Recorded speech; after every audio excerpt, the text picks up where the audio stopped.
1 year sober and why. Hi guys, so this weekend I'm celebrating my first year sober. So this time last year I was in Corfu working and I made this decision, or I took the decision, to stop drinking. This was due to a number of things, like a negative space that I was in mentally, like I'd been dealing with depression, mainly due to work, and I thought, what can I do to get myself out of, what can I change about my life to make myself in a better place?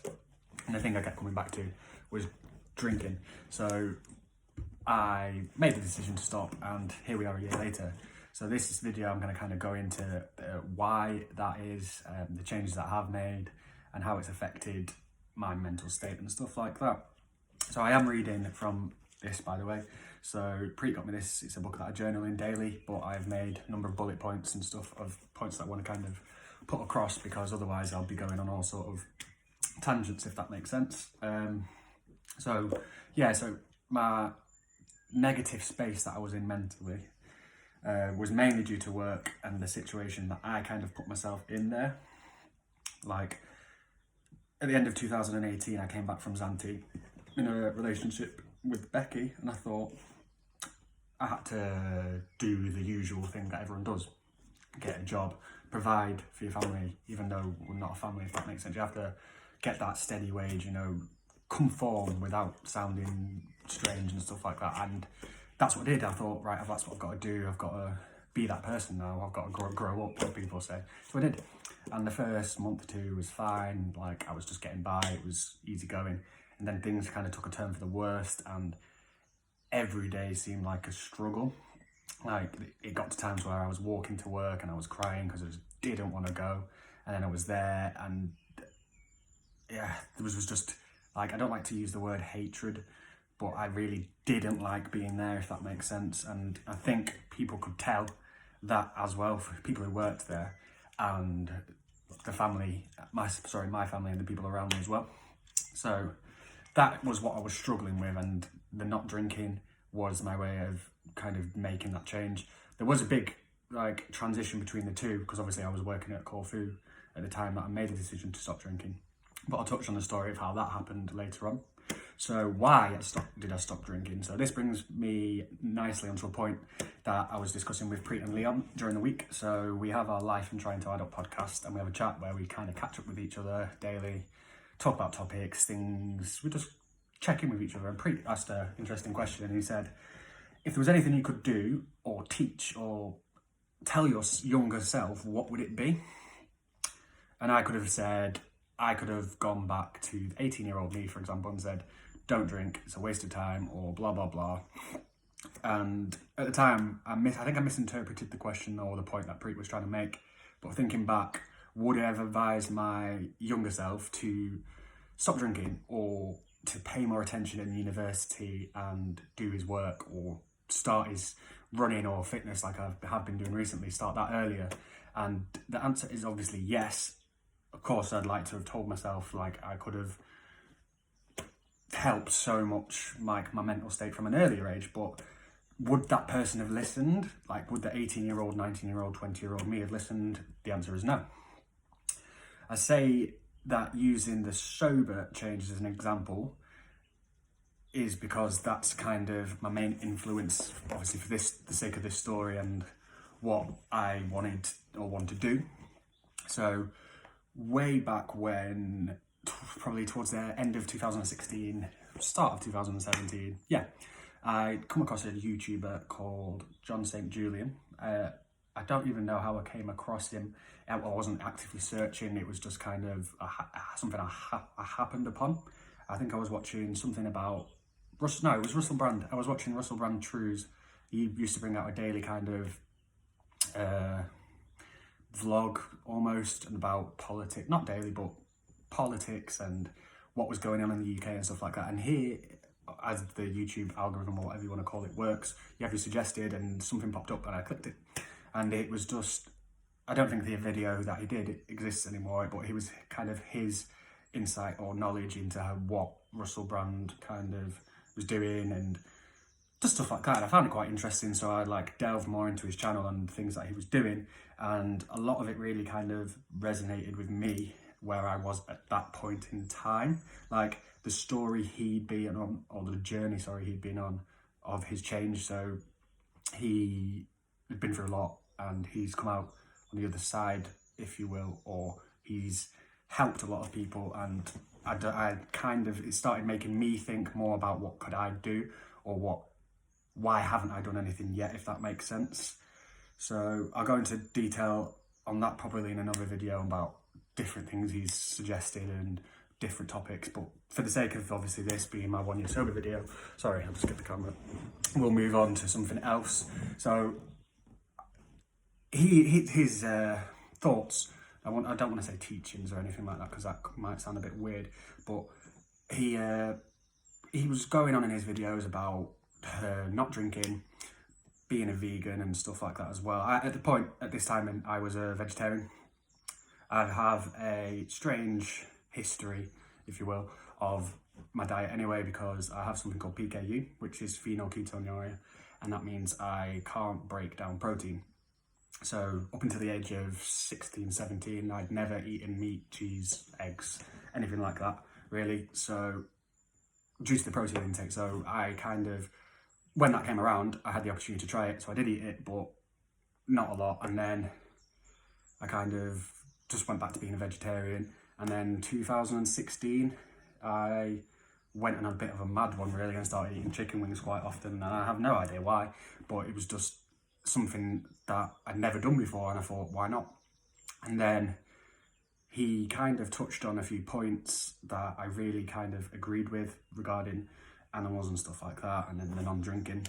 So I like I said, I resonated with his feelings towards what changes he'd made, and then it made me think what changes I could make for the betterment of the world, the universe, whatever you want to call it. But at that time, I wasn't ready for the change or the advice that he was giving out. So what I've put here is the points that he was putting across. Like, for example, I was a vegetarian at the time, but I only became a vegan the following April. I think it was April the 28th. It's been 3 years now, by the way. I didn't celebrate that or anything this year because it didn't really bother me. It's not something, like I was trying to concentrate on this 1 year sober more. Like I didn't want to take not the limelight, but I was concentrating on this more. I didn't want to with the lockdown and everything, I didn't want to fall off this. So that's what I've been focusing on. Anyway, where was I? Yeah, I wasn't ready for the change. So his advice was really speaking to me inside, but I wasn't ready to make that change. That's why I say, would I have listened to my older self? The answer is no, because how old was I in 2016? 4 years ago. So what, 24, 25 at the time? And I'm still hearing it and it's speaking to me, but I'm still not willing to make that change yet. So for example, some of the other stuff he talked about was numbers and following numbers, and how that took him to Tanzania, where he is now he's got a charity and a non-profit organisation and stuff like that. He's helped hundreds of kids, dogs, you name it. It's amazing what he's done. I've donated to his cause a few times, but like I say, I'll talk about that on another video. This is about this story. But would I have experienced everything in my life that I have if the older version of me came to 18-year-old me or whatever age saying, don't drink, don't do this? Would I have been a different person? Would I have experienced the things I have? I think I would definitely have been a different person, and I definitely wouldn't have experienced half the things that I have in my life. So that brings me on to my next point, nice. So when I say I was a shy guy and everything, that's why I've started trying to record myself and put myself out there, like I mentioned earlier, because the way I saw it, my fears of public speaking and social interaction stuff have become a lot more prevalent since stopping drinking, because I used alcohol as a way to give me a false sense of security, if you will. So I never drank because I liked it. I never have liked the taste of it. I didn't really enjoy the feeling of being drunk. It was genuinely just for kind of the confidence boost that it gave me in those social interactions, even if it's just with your friends playing the Xbox, or you're out in a club, you're dancing with your friends like we always used to do. I never really liked the drinking aspect of it, but I was like, if you know me, if you've been out with me in the past, for example, you'll know I was like renowned for downing drinks. I didn't drink them, I downed them. It's because I didn't like holding them, I didn't like drinking it. It's just the quicker that I drank them, the quicker it got me to that false sense of security sort of thing. And for those of you that do know me from that kind of period, shout out to the Triangle. It's ruined many lives, so including my own, including many of my friends. So I think going back to that point I was making, I kind of latched on to that whole party and drinking scene, if that makes sense, just before I came to university. So the first kind of thing I did, like when I came to university, before I came, you join the groups and stuff like that to try and see who's in your halls of accommodation, stuff like that. And someone just put a post about a job saying like, get paid to party, make friends. You know, you've seen those posts, and I thought, I'll give it a go sort of thing, and I did.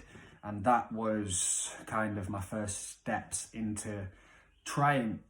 Then that version of me then was trying to put himself out there. So like I had the courage to do that at least, so I can't say that he did wrong at all. Like the whole point of this story is to say the journey that I kind of been on. Like would that person have listened to me if he knew before I went to university? I went to him and said, don't take that job. And he wouldn't have listened. Well, probably he would have listened actually, but the whole point of this is, if he hadn't taken that journey, what would I have experienced in the meantime? I wouldn't be where I am now, for example. So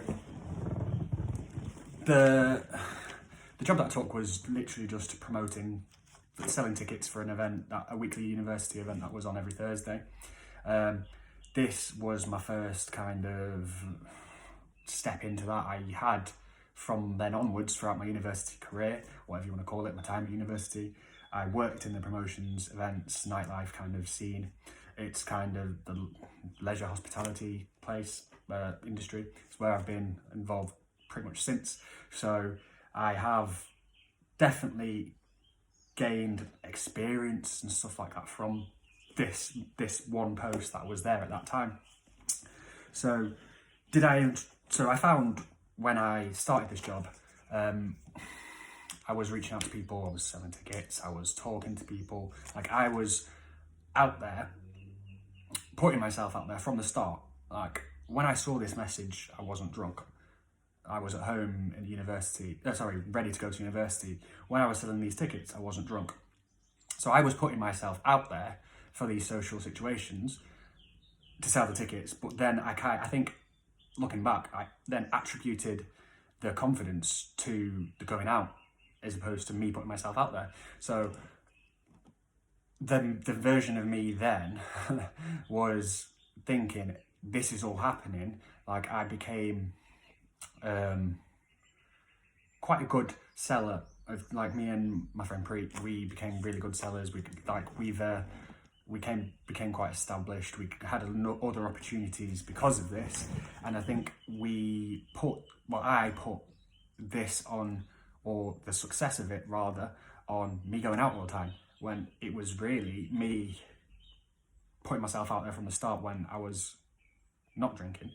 I wasn't partying when I first thought I want to take that job. It might make me some friends, you know what I mean? Like, so looking back, that guy had the courage to do that. But me at the time must have thought, it's because I'm going out all the time, I'm drunk, I'm meeting all these new people, like this is exciting, this is like part of the whole glitz and glamour of going out all the time sort of thing. This brings me on to early to mid 2013, so due to like another failed relationship sort of thing, it was the thing that I was most comfortable with at the time, which was partying, going out. That gave me that confidence. Like that's what I kind of not needed, but that's what I sought after, due to like that false sense of security, that false sense of confidence, was helping me kind of get over the fact that I'd had another failed relationship. So for the next, what, 5 years almost, no, over 5 years, that was what I did. I just went out, I became renowned for, well, working in the kind of industry that I did anyway, for nightclubs and stuff. Like, he was always out after work.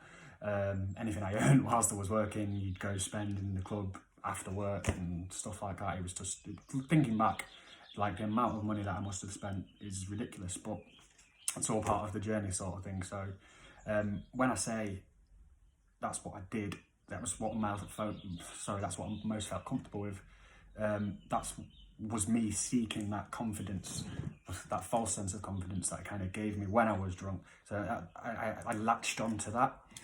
That was something that for the next 5 years or so, really, that was the recurring theme of my life.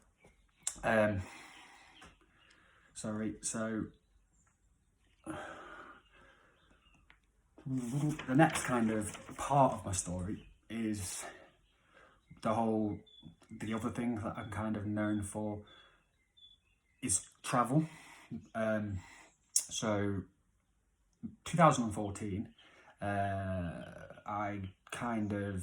this is my final year at university. I thought, right, I'm done with university now. I need to go abroad. Like, it's been something, I don't even know if anyone I'd known had done it, but it's something I'd seen on the internet here and there, people going abroad to work. So I thought, that's what I need to do.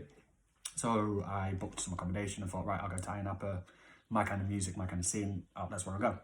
And it was by chance, really, because Preet was going to come visit me, and he reached out to someone who we kind of inadvertently worked for in the past. So when I say that, the first job I ever had actually at university, when promoting for the university event every week, because we did so well, it led on to us, me and Preet selling for a yearly trip to Ibiza, which we did really well on that as well. We became like the top sellers. That wasn't like part of a brand, if that makes sense, for 3 years. And we helped them out on the trips and stuff as well, just not in any kind of official capacity, but we just loved the kind of scene that it was.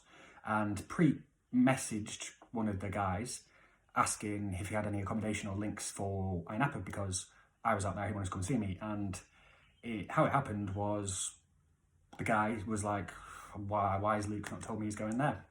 And he called me, I'm not sure on the timescale, maybe a day after he spoke to Preet, and was like, why didn't you tell me you were going to Ayia Napa? Not so abruptly, but I was like, I didn't know, I kind of should have. And he offered me a job like there and then, sort of thing, as one of his reps for Main Stage Travel in the Ayia Napa takeover. And the following week or something, I was down in London going over all the pack and everything, and 2-3 weeks later I was there. Obviously the plan was to originally go anyway, but it's a funny story as well how it all links together with my kind of new business now with Lewis, Hidden Travel, because originally in 2014 I was supposed to be working with Lewis in Ayia Napa for Main Stage Travel. Like, it's all connected. Like, people say fate and everything, and the universe brings things together. It's just weird how everything is connected. Like, me and Lewis were supposed to meet in 2014. Turns out we only met in 2016. He wasn't able to come in that year, and it was my friend Matty who came with me. And we went out there, not with much kind of expectations or anything like that. We just wanted to go. He was at university at the time as well. We wanted to go have fun. We'd been going out in Preston the whole university year. We got bored of that, if that makes sense. Even though I say I got bored of it, I still kind of returned to doing it all the time anyway, because that's what I did, and that's what I felt most comfortable doing, you know what I mean? That's a false sense of confidence and stuff like that. So we were out in Ayia Napa, and it was due to that, like, I'd done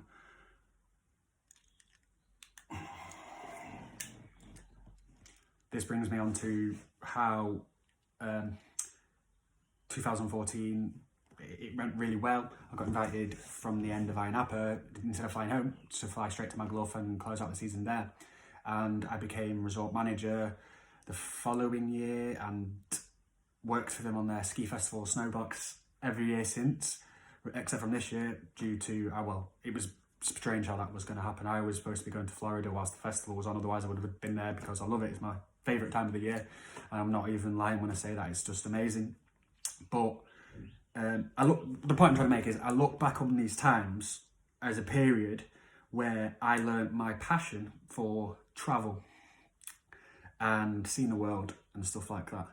And the likelihood is, if the future me would have told, or if I could say to 18-year-old me, don't drink, don't do this, I would have never experienced any of that. So it's really important to me, like, on this journey, like Hidden Travel, which is my next kind of, and I've worked for them ever since 2014 pretty much. So I got invited at the end of 2014. Instead of flying back home from Ayia Napa, I flew to Magaluf, closed out the season there.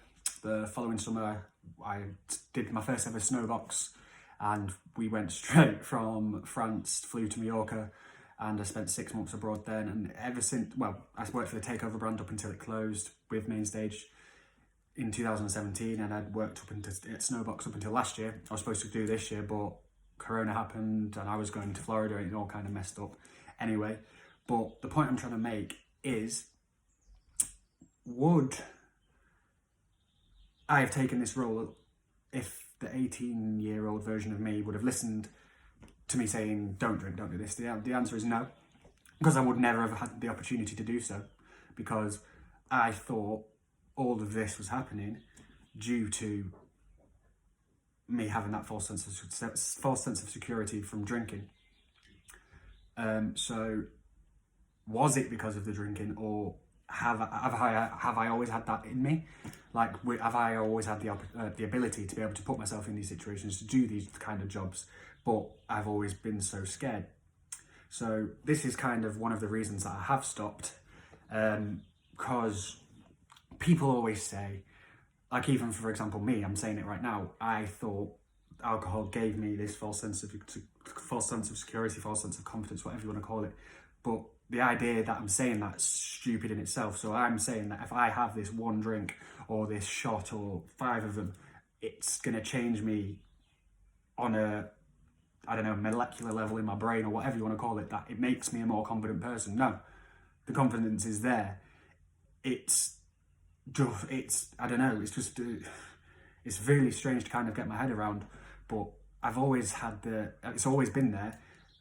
And that's why I'm doing this now, this kind of whole recording myself thing, because I want to get there without. And that's why I'm kind of celebrating. I've done 1 whole year now without drinking.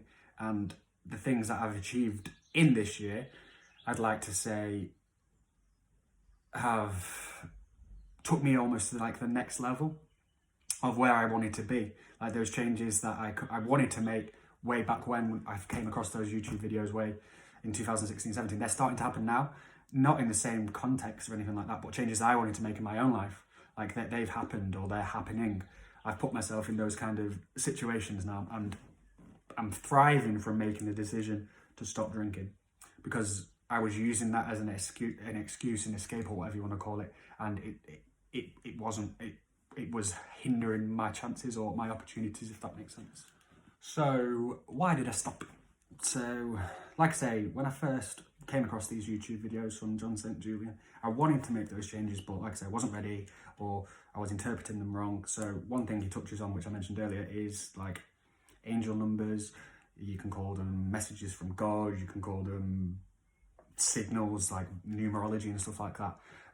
It'd been something I'd heard about in the past, but never really kind of took notice to, and he was touching upon it, and then I was like, that's really interesting. So I kind of looked more into it and set myself my own numbers, and my favourite number being 23 it came into my life kind of a lot more. And this was 2016 winter to 2017, and then I was kind of, anyone who's done the season knows this part of winter anyway. So at the end of every summer, every year, you always say, this is my last season, I'm never doing another one. You spend 2 or 3 months back in England, and you can't wait to go back, or you're just fed up of England. And that's where I kind of was. But I'd been watching all this stuff, and I was like, in a battle with myself, I was like, if I go back there, everything that I've been, not learning, but everything that I've been taking in, like, it kind of went against it. So I would have been in a situation where I was surrounded by alcohol and all this sort of stuff. And it turns out, December 2016, I got a message from the director of Mainstage, and it came through at 23:23. Obviously, I'd set that as my number, and it was regarding 2017 summer, and I took that as a sign. So it's like I say, it's either me misinterpreting them or who knows. But I took that as a sign, and I went to Magaluf for the whole summer that year in 2017. So the point I'm trying to make is, did I misinterpret it, or is that supposed to be part of my journey as a whole? Because when I went there, it was a really strange summer for myself anyway. I'd like to think it was a summer that I really learnt a lot about myself anyway. But just before I went, I think I flew on the 1st of May. 3 days beforehand, I became a vegan. So it was my first kind of experience in that abroad, or just in general experiencing it. And I had a great summer. I made good money, probably the best money that I've made whenever I've done a season abroad, because I think I was my kind of priorities had changed, even so small, even if they were so small from the previous years, just because I've been taking in different kind of content and concepts and thoughts of other people. I was looking at life a little bit differently, so I was working harder on myself, working harder on things that I could do. And there was times throughout that summer that I wouldn't drink. Like, my mum and her partner even visited me in Magaluf, and I would meet up with them on nights, and I'd just drink fizzy water, stuff like that. And when I look back, that was kind of like the changing point for myself in where I wanted to see myself. Kind of that's where I saw changes in myself and the kind of thoughts towards alcohol, because I realised, like, my job was to go out with people. Like, that my job as a rep was to make everyone's holidays the best that they could be. So I'd go to all the events with them, go to all the bars, like, I'd get free drinks wherever I went. So obviously that was a dream to me. I loved going out and having that false sense of confidence. So free drinks, perfect. But that summer, I didn't kind of rely on it so much. I was trying, I guess you could say it was like the experimentation stage of not drinking and to drinking. And after that experimentation stage came, I came home from Magaluf, September. I think I flew back with my mum and a partner, actually. And I didn't drink for maybe 4 months. I think it was up until Christmas. It was up until Christmas. I go to Spain every Christmas to visit my dad and spend Christmas with him. I had some red wine at his house on Christmas Eve or Christmas Day, I can't remember which. And then, previous to that, I'd been offered a job which was in the same kind of work and scenarios that I had been, but then it was after being away, so I kind of took myself out of the whole situation. I didn't have a job for 3 or 4 months. I was working on kind of freelance things online. So I was away from the whole industry of going out every night and that kind of thing. But I took this job and it put me straight back into that kind of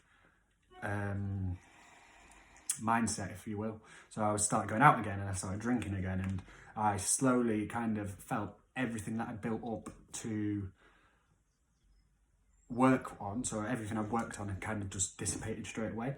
So in the space of that 4 months, when I built, well, I guess you could say half a year from when I went away till the January when I started this new job, I had kind of then gone. It just got abolished and demolished, or whatever you want to call it, from that January to it was April when I flew over to Zante to do the summer there. And look, I hated, again, I really did not like that job either, but everyone says everything happens for a reason, and I strongly believe that, because if I hadn't have took that job, I would have never have met Becky. So again, it's strange how everything works. But I went to Zante, again, all around the bars every night, drinking, blah, blah, blah. And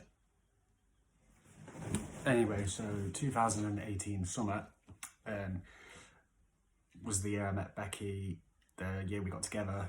I'm not going to go into too much detail about beforehand of that because it was kind of bad for us both, but we cut the summer short due to work wasn't working out for either of us. Came back to England, and that was when I got the job at, well, the real job, I'll refer it to it as, and it all went downhill from there. So it came to the point where, like I said, I was crying every day, walking to work every day. I was just hating the position that I was in and I put myself in. I thought it was the right step and the right move to make at the time. It turned out it wasn't. But how was I going to get myself out of it? I was speaking to my family, I was speaking to Becky, like they understood the position I was in, but they also were just like, you need a job, and that's always been drilled into everyone for as long as they can remember, you need a job. But it was only when I went to work at Snowbox that March in 2019 that I realised that I couldn't do it anymore. Like, I was there again where I wanted to be. I was in the mountains, a ski festival surrounded by beauty, nature, the mountains, everything. Like, that's the kind of environment that I kind of almost see myself belonging in, if that doesn't sound too cringy. But that, when I was comparing that to the situation I put myself in at this job, I was like, it's worlds apart, I can't be there anymore. So I decided to hand my notice in, did that. Comes to May 2019, last year, so we go to Corfu on the 8th, 23rd, 24th, so this weekend, but last year was when I decided to stop drinking. Great. So I did it, and I think I took on too much too soon because it got really difficult really quick. So everything became amplified by a million. So arguments, everything's so trivial, like for example, just normal couples argue with, it became personal just all the time. Like, if we had stuck it out in Corfu and not gone to Austria and come home, we went to my dad's that summer as well with Laura and Liam, we booked a holiday. If we'd have not gone there and decided to stay there or gone back to Corfu after, I believe, like me and Becky have spoke about it ourselves, we would have ended up splitting up just because of the situation it put us in. And I partly say that is due to how I was dealing with not drinking, because the way I see it is I'd had this false sense of confidence and it had gone. So I was trying to deal with that, and how was I supposed to kind of get over it, if that makes sense. So my job at the time when I was there in Corfu was as a promoter, so I had to speak to people all the time. I found it really difficult because I didn't have this false sense of confidence anymore. Whenever we went out with other people that worked there, we were literally sat around the table. I hated being there. I just couldn't be there. I was like, why am I here? Like, I hate everyone uses the word anxiety and stuff like that these days, and I think it's thrown around too freely. But the feeling of being there, my skin was tingling. I couldn't be there. Becky at the time, we couldn't really understand it as well. Like, I couldn't understand it, so I was angry at myself. Like, things were being said by other people, because I wanted to make this change. Everyone knew me as Luke Duval that drank, and people were saying, you're not Luke Duval because you're not drinking, and that makes you think, that hits you, if that makes sense. Like, why? Like, that isn't me. That's the false sense of confidence me. That's not the real me. And so if that perception that everyone has is just of me with this false sense of false sense of confidence or false sense of security, then nobody knows the real me, which is something that I wanted to change. So it comes to coming back from Corfu, going to Austria, which was the best thing. Literally, the best 2 weeks I focused on my running. I didn't focus on too much while I was there. I was doing cycling, I was doing swimming, I was keeping myself busy every day. And because I was around with people, family at the end of the day, because I was around them, I felt I found it so much easier. I wasn't in that situation surrounded by people who, let's party, let's drink. So it was easier on me. So it was easier to come to terms with. And then when we came back to England, I found everything so much easier. Like, I was in familiar surroundings. I was back at home. Everything became so much simpler in terms of, right, I don't need to please other people. Like, I'm at home now. People, if they want to see the Luke Duval that they thought they knew because of this false sense of confidence, they ain't going to see that anymore. If they want to see me, they'll see me, or they'll reach out. People have, others haven't.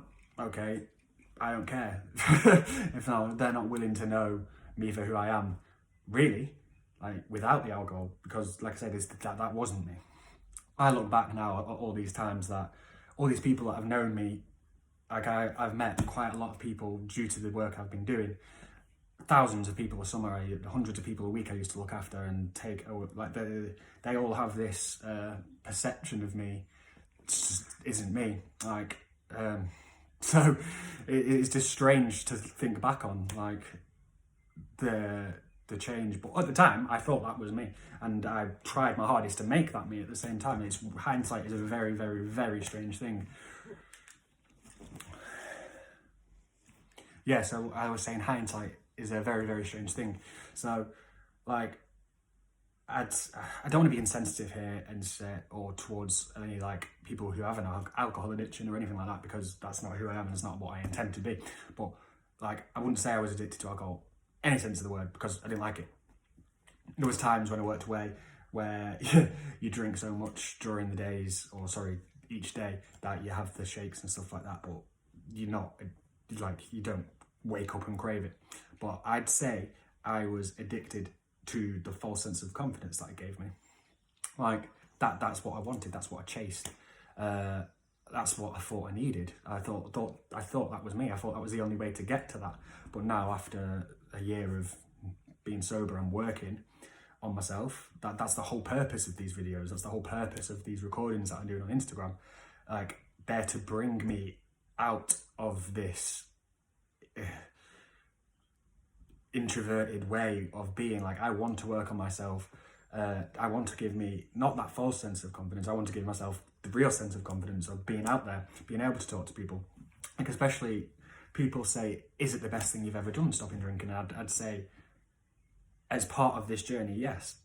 Because ever since I've made that decision, things have, my focus have just exploded out of everywhere. Like, things are happening now that I could never have imagined back then, because I was so engulfed in, I need to go out, I need to drink, I need to just get that false sense of confidence, I need to be surrounded by people that are the same. Now I'm in the same kind of situation, but I don't want to surround myself with those people anymore. I want to surround myself with positive people, influential people, business people, entrepreneurs, people that are going to change your life. Like, I want to be that someone, whoever it might be around the world. Someone might one day look up to me and go, he's done something right with his life, I want to be like that. And if only one person was to ever say that, then I've made a positive change in the world.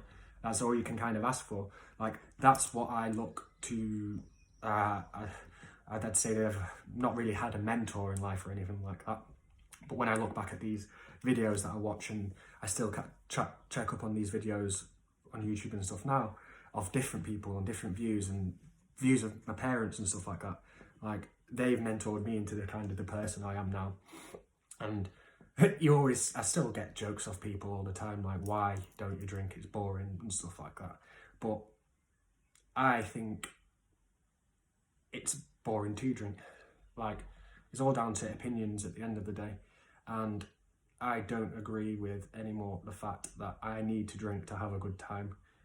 And people can't grasp that concept. It's just become so normalised in society, especially in England and the West.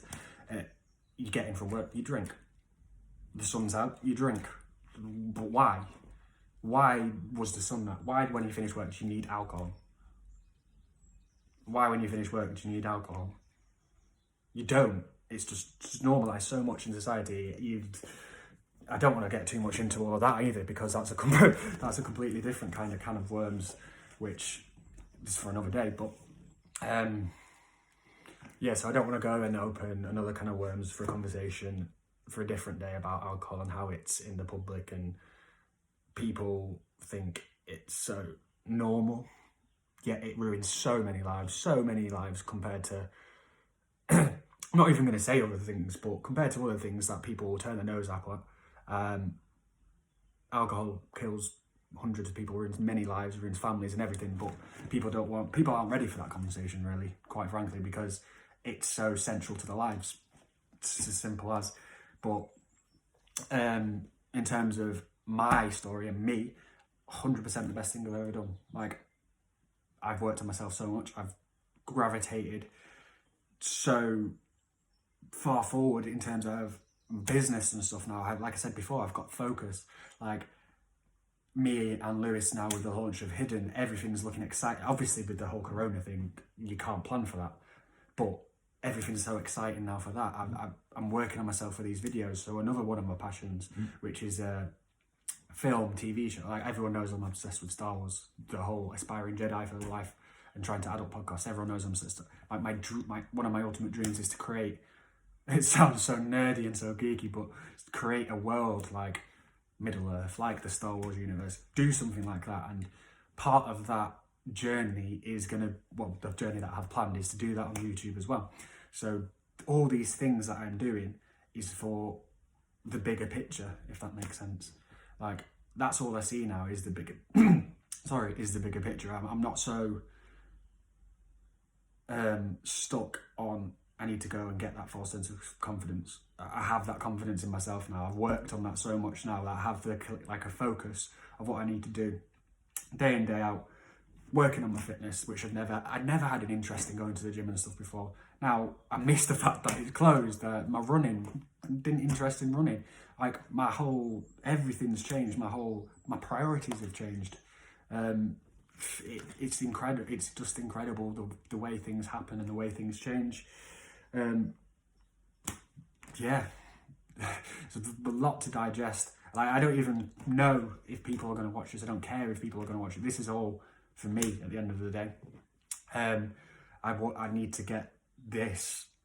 I need to get better at this. So, like, this is only going to help me in terms of business. Like, if it comes to times where I have to pitch to people or I have to talk to things, I have to put my ideas across. Like, I need to be able to talk to a room or a screen, and that's what this is for. So when I say this is going to help with social interactions and people don't understand, that's why I'm videoing myself now on Instagram, and it's helping, because when you take away that false sense of confidence that you've always been used to, you need to build that up again from the start, and that's what I've been doing. And stuff like this, stuff like the podcast, it's incredible. Like, in the space of 12 months, how much one's life can change, and then what your plans are for the future to help change others, which is what's next. And I'd like to say thanks if any of you have watched this to the end or even watched it at all. And here's to year 2 of being sober. Thank you very much, guys. Sorry, guys, before I go as well, I just wanted to show you all this. So this is my 1-year coin. I bought off the internet because I've never been to Alcohol Anonymous meeting or anything like that. But my initial idea was to get it tattooed to myself, but obviously with no tattoo shops are open. But I will be planning on getting it done somewhere. But it's amazing. Like, not that it makes it all worth it, but it's a symbol of what I have achieved in this year and what I will achieve in the years to come. Thank you very much, guys.